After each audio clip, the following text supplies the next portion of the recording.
Keep Your Head in the Wind, 8 Timeless Lessons for Mindful Leaders by Michael Leadham. When will you learn that the more you take means the less that you have at the end of the day? Stillness of the mind is so hard to embrace. Freedom of the heart is what we crave. Xavier Rudd, Storm Boy. Dedicated to my children for teaching me how to love like a child. Foreword. I first met Michael at my office in the fall of 2022, and we quickly bonded over a sense of shared past and mutual respect. Like myself, Michael was from the same corner of the upper Midwest. He had moved to San Diego some years ago and even befriended some of the same individuals while there. Both of us had moved back recently to the Midwest with a family, myself with a practice in Chinese medicine, and he with a successful career in leadership development. In short order, we began to discuss differentiated aspects of leadership, and I found Michael to possess what I would call a natural Laozian mindset rooted in self-actualization and love. I recall our discussion on Abraham Lincoln and our shared belief that a leader's lack of personal bias will encourage their orders to be respected and enacted, permit critical discourse to thrive, and attract the attention of a wide range of skilled individuals who can serve as valuable team resources. I had the honor of working with Michael during the time as he navigated some troubled waters, and I watched him delve into and embrace the techniques of Lao as he did so. This book is born from experience, as is leadership itself. Laozi's leadership philosophy is encapsulated by the phrase Qing Jing Wu Wei, meaning pure, tranquil, and non-active. Leaders following this principle have had an inner discovery of the way, leading to self-awareness and being driven by values like family, unity, love, and kindness. It is a laissez-faire approach that takes simplicity as its model, emphasizing that one should adapt to the world rather than try to control it. It focuses on delegation and team formation to prevent personal exhaustion and harm to one's health. These leaders are skilled in many unbiased decisions and delegating responsibilities effectively without being swayed by unusual situations. They inspire their subordinates to reach their full potential and hold them accountable rather than relying solely upon rewards, punishment, and micromanagement. This philosophy suggests that less interference and more inspiration lead to better leadership outcomes, as human nature is inherently self-correcting. That last principle is especially relevant to the core concept of leadership that Michael and I share. The belief that the best way to lead is to model exemplary behavior and empower others with the ability to know their intrinsic nature so as to amplify their ability to contribute to the whole. In my closing thoughts, I would like to reaffirm that the wisdom found in the Tao Te Ching applies by design to all people, regardless of their location in time and space. Its teachings provide a means to empower individuals by directing them toward a path of self-actualization, paved with universal principles. Non-action does not mean no action.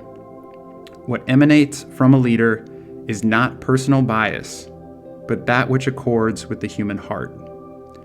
Thus, the perfected leader's presence is like a fragrance in the wind. Justin Penoyer. Origins of the Tao Te Ching. The Tao can be translated in many ways, but I prefer to think of it as the way. Subsequently, the Tao Te Ching can be considered the book of the way. This ancient text has had numerous incarnations and is known to have been compiled over several centuries, taking its current form sometime in the 1st century BCE.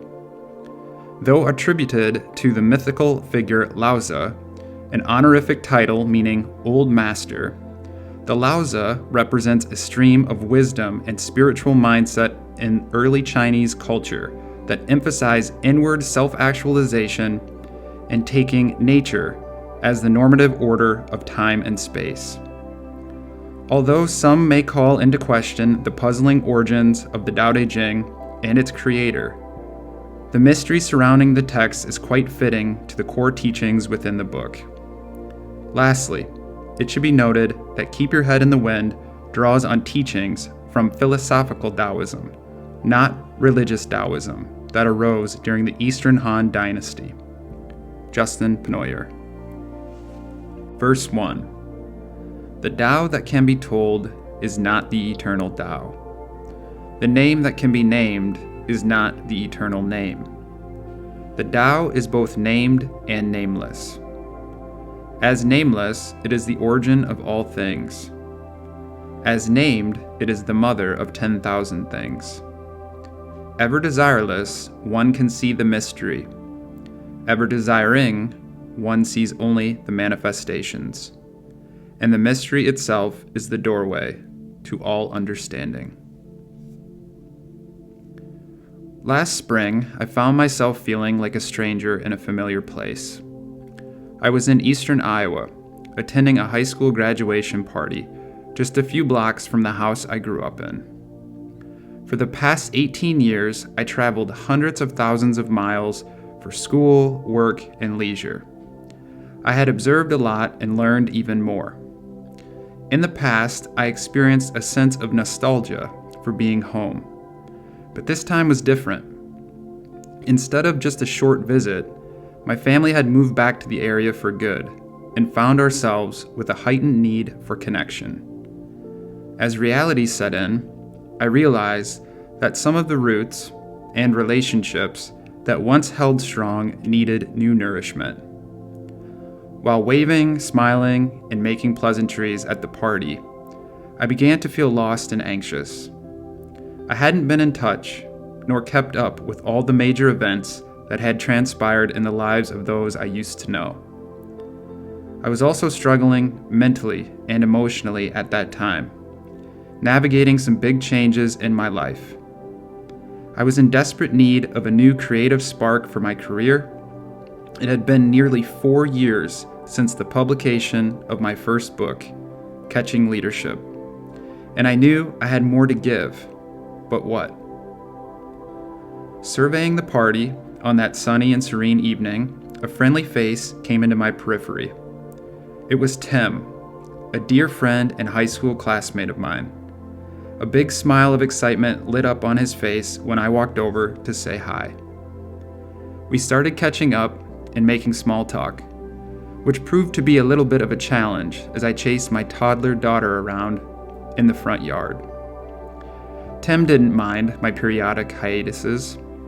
He had a sense of calm about him and understood that we would have an uninterrupted conversation once reinforcements, aka my wife, showed up. After I was relieved of my parenting duties, we quickly found ourselves in a deep and vulnerable conversation.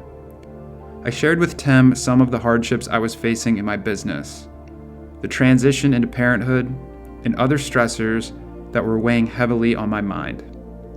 He could also relate through his own set of recent challenges. He then offered me a line that I will never forget. You know, Mike, when life brings you down, you have to remember to keep your head in the wind. The phrase shook my soul. I knew exactly what he meant by the expression. Almost instantly, there was a shift in my consciousness, and my mind started running wild with creative ideas. For years, I had thought about various phrases and methods to help others cultivate more mindfulness in their lives. Could this be the phrase I had been looking for? I thought to myself.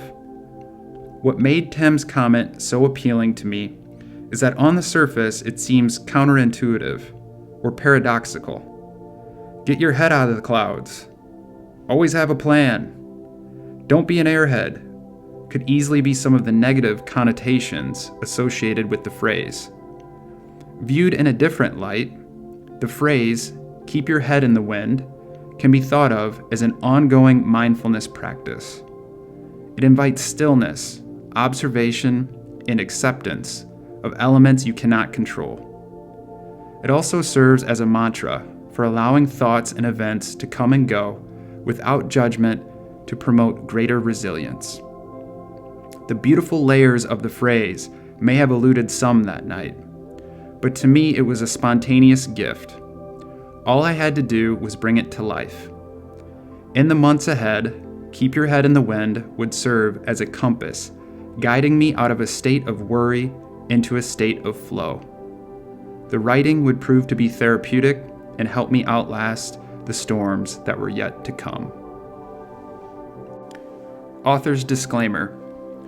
Over the years, few texts have resonated with me to the extent that the Tao Te Ching has. Its origins are somewhat mysterious, but its wisdom is infinite. Since I will not be reciting each of the 81 verses of the Tao Te Ching in this book, I encourage you to dig deeper into the original text if the lessons within this book resonate with you. Claiming to be an expert in leadership or the Tao goes against the very nature of each. So, instead of trying to convince you of my credentials or why the Tao Te Ching is superior to other ancient texts, I invite you to draw your own conclusions. This book is not an argument, but will undoubtedly draw critics. I take solace in the notion that for every skeptic, there will be an equally enthusiastic supporter. All are welcome. While this book is geared to help leaders cultivate more mindfulness, the advice within applies to all walks of life. Consume this book in your own way. Your interpretation is the only one that matters. You may love some viewpoints and disagree with others. The lessons may confuse you at times or seem counterintuitive to what you have been taught about leadership. The goal of this book is not to confirm what you already know, but rather to challenge and build upon that knowledge. I encourage you to revisit the text at different junctures in your life. The words will be the same, but their meaning is ever expanding. Please note that the advice within this book is delivered in short, thought-provoking sentences and paragraphs. I aim to say a lot using few words. Your job as the reader will be to fill in the blanks with your own reflection. To help you do that, I have provided 3 leadership practices at the conclusion of each timeless lesson. Each set of practices follows the JAR method: journal, act, reflect. These practices are intended to promote greater comprehension and application of the advice outlined in each lesson. For the academics wishing to examine the scientific research that supports each of these timeless lessons, I invite you to explore the peer-reviewed articles listed at the end of this book.